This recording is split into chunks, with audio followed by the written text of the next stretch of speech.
All right, y'all, welcome back to the show. It's Anti-War Radio. I'm Scott Horton, and it's time to talk again with Gareth Porter. He's from Interpress Service, that's ipsnews.net, and, of course, antiwar.com/Porter. Welcome back to the show. Gareth, how's it going? It's great. Thanks for having me back again, Scott. All right, so your article here is Russians refuted U.S. claim of Iranian missile threat to Europe. And so this is extremely important. It's been the biggest headline made out of the WikiLeaks release. But before we get into that, I'm going to ask you the same thing I asked Phil, whether you're suspicious about WikiLeaks itself or perhaps the origin of some of these documents and hidden agendas and things like this. I talked with Giraldi earlier. He said, well, he didn't think the CIA was behind it, but it seems like somebody might be, other than, the typical story. Bradley Manning and Julian Assange brought us this information. I have a different viewpoint from those who think that who suspect that there's a plot here to use WikiLeaks to promote another agenda. I think the problem is this. I think WikiLeaks had an idea that they could influence the broad course of political the political atmosphere in the United States. Let's put it that way, with regard to its global role, by releasing a large number of documents, many of which would have devastating implications and consequences.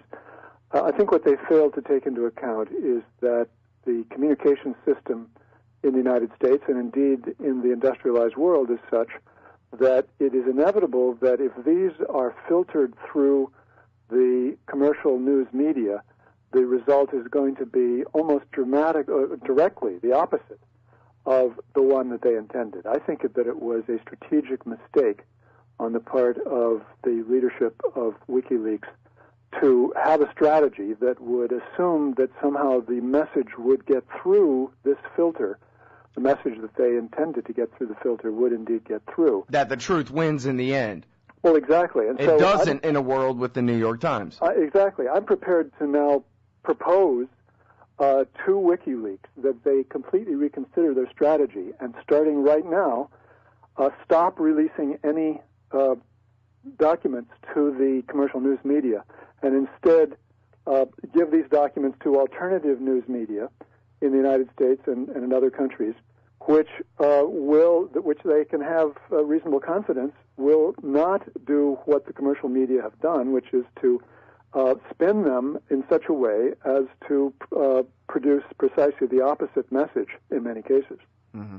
Yeah, I mean, that's my thing, too, is no matter what these documents say, Michael Gordon and David Sanger at the New York Times are going to say, see, my lies were right, because here's some lies that agree with me. Exactly. Well, this is precisely... You can never stop those two from doing that, no matter what.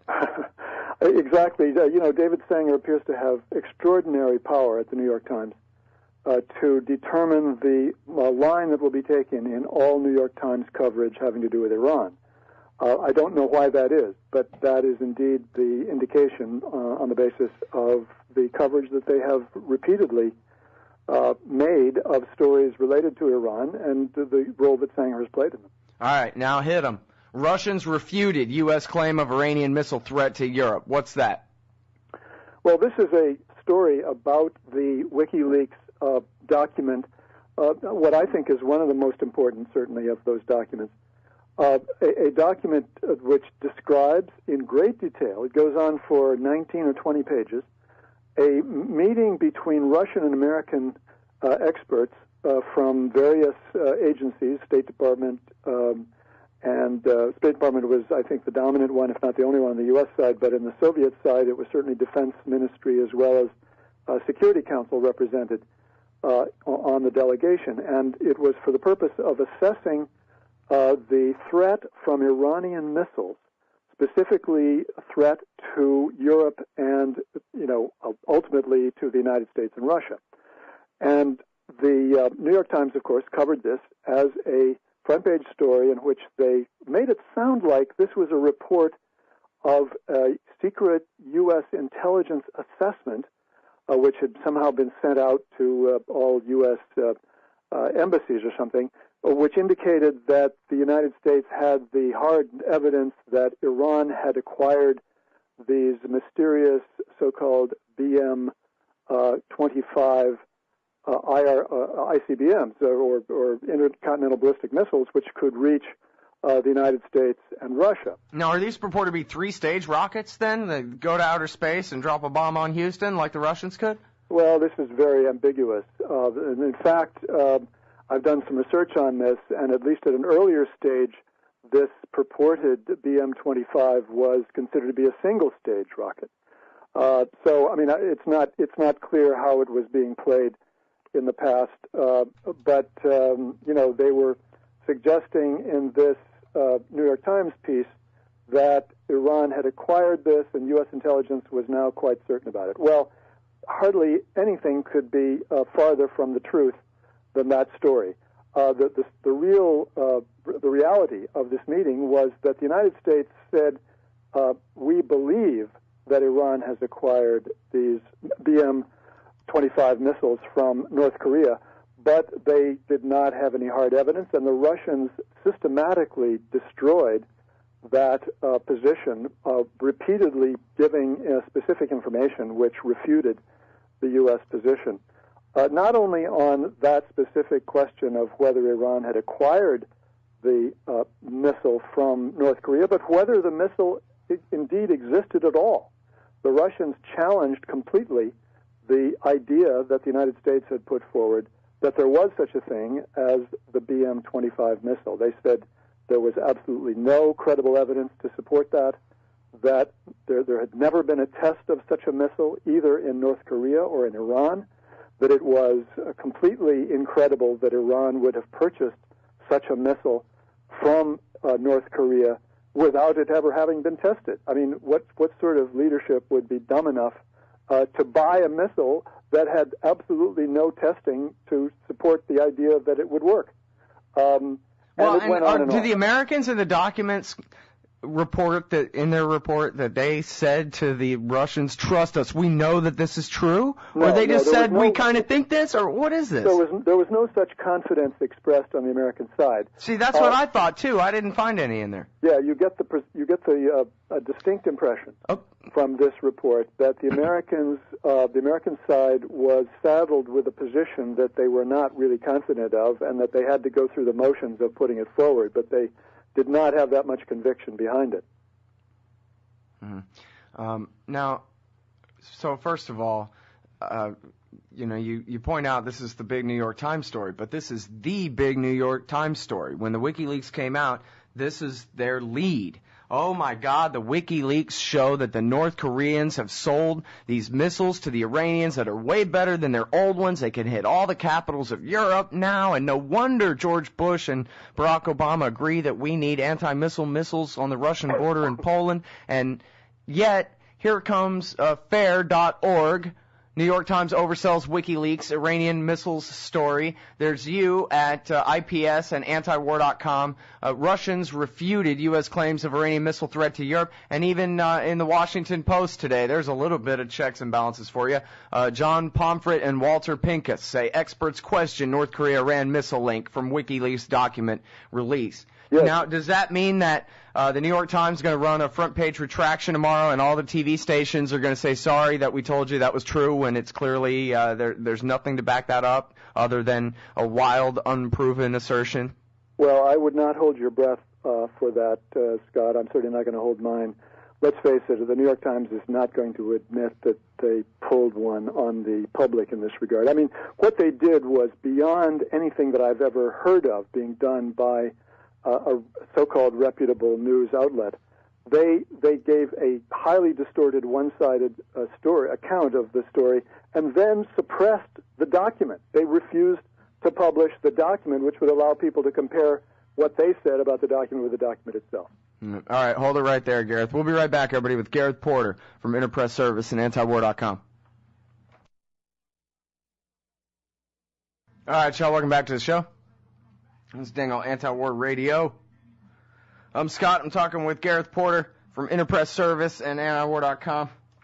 And now, I was wondering if we could talk a little bit about this Afghanistan war report that the DOD had to turn over to Congress. This isn't the big year-end review, but it's one, right? That story got lost in the shuffle, of course, because it was released the night before Thanksgiving, and there was virtually no coverage of it. Yeah, well, and then the WikiLeaks thing came and blew everything out of the water. But still, here's the most important war. We got 100,000 soldiers there. Just talk with Doug Bandow about what it's like to be in Kabul and the realization thick in the air that this is a big joke. None of this can ever work. And what are we doing except killing people over there, basically? And but I guess we don't call it killing people anymore. Now it's kinetic events. That's what happens when somebody kills somebody else in Afghanistan or attacks someone else in Afghanistan. According to this DOD report, that's a kinetic event, as Jason Ditz explained to us on the show last week. So was there something in that DOD report about how we're winning and that the number of kinetic events is falling across the country and the counterinsurgency is taking hold, or securing and holding and building Kandahar and Marja, good stuff like that? Nothing of the sort. There's not a single actual fact in there that supports the idea that we are on our way to success, even in the most limited way. I mean, yes, the first paragraph of the report suggests that they're making slow and steady progress, but the report itself doesn't support that at all. In fact, I think there are a number of very significant indicators in the report that the effort is continuing to fail, and perhaps at a faster rate than before. I would point to particularly the security assessment, which is the heart of the report, the one thing which is supposed to be relatively concrete and precise and nationwide. There are 121 key districts that have been identified to be tracked through the rest of the war in terms of the security status, as well as governance and overall political status of each of these districts. And so it is a valuable tool for actually tracking at least the way they see the trend in the developments on the ground in Afghanistan. And this report, which of course represents a kind of snapshot as of, I believe, mid-September, shows that, contrary to the line that General Petraeus has been putting forward, that the Taliban are on the run and we're putting terrific pressure on them, there are two things that stand out. One is if you look at the map of the security status, it's a color-coded map. Without going into great detail, I would say that if you look at the two key highest priority provinces, Helmand province and Kandahar province, what you see is that there are developments that directly contradict the narrative of success. In Kandahar, you have one district that has deteriorated. The security in the province has deteriorated, according to this report, from occasional attacks to frequent attacks. In other words, prior to this report, in the previous report, it was categorized as having occasional attacks, whereas this report shows that it has frequent Taliban attacks. Now, well, but that just proves they're in their death throes, right? We're winning, and so they're attacking us more. Yeah, well, the only problem is that the district that I'm talking about is Kandahar district, and that is the absolute epicenter of supposedly the U.S. military effort in Afghanistan this year. So that's one point. The second point is that in Helmand province, one of the key districts that they've been following is Kajaki. I don't know if I'm pronouncing it correctly, but that's the way you would pronounce it if you looked at it. Kajaki district. And in the previous iteration of the report, it was shown as having frequent attacks. This time, it's categorized as dangerous territory. Now, as far as I'm concerned, dangerous territory is hardly distinguishable from Taliban-controlled. It means that they have absolutely made no progress in their effort to wrest it away from the Taliban. That's simply by way of looking at the map. Now, the other indicator, which I think is in some ways even more devastating to the case, is that for the first time DOD has released the fact that the number of direct fire attacks by Taliban forces in August of this year, that is the high point of the fighting on an annual basis, was 3,000 direct attacks. Now, the way to interpret that is that a year ago, the Taliban mounted 1,500 direct fire attacks in August, which was, again, the high point of the fighting in 2009. And in 2008, the number was 500. And so this is a very direct and very dramatic measure of just how rapidly the Taliban have been able to ramp up their attacks on U.S. and NATO forces. Mm-hmm. Well, and you also say in your article, you point out that this DoD report from last April, which this is just the recent update, iteration of the same style of report or whatever, from the same office, I guess it comes from or whatever, that in there they counted opinions of the local populace on a district-by-district basis as to see whether they supported the general government, supposedly, as it's so-called, I guess I should say, something, or the Taliban. And now, rather than tell you the truth about that, they've just decided to disinclude? I don't know what you say. They've discontinued. Yeah. They've discontinued cut that part of the chapter right out. Absolutely. I think this raises some very big questions about what it is that they're suppressing from this report. I mean, one has to believe that what has happened is that the data is showing that too many people in these key districts are indicating by various means that they are supporting the Taliban. And that there would be too many of these districts that would be colored a different color from compared with the last one to be compatible or to be for the DoD be comfortable with that, and so they simply decided to drop it. Mm-hmm.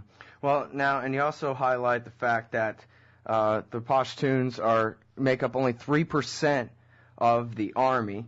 Or maybe I just read that in the DoD report. I forget which articles I was reading when I took these notes. No, it's not 3% of the Army, Scott. It's that only 3% of the recruits in 2010 have been Southern Pashtuns. Right. Okay. We don't know what the present ethnic mix in the Army actually is. So that's a question still to be investigated. Well, and it goes along with the question about, and thanks for that clarification. Yeah. But it goes along with what Warren Strobel has written in McClatchy about the exclusion of the Pashtuns from the recent elections, that basically they were completely excluded. Yeah, exactly. And so... Yeah, what it means is that the U.S. and NATO no longer have access to the Southern Pashtun population. And they did have it. A few years back. What's going on? All right. Well, thanks, Gareth. Bad news all around. We'll be right back, y'all. Anti-War Radio. Thanks, It's Gareth Porter, IPSnews.net, antiwar.com.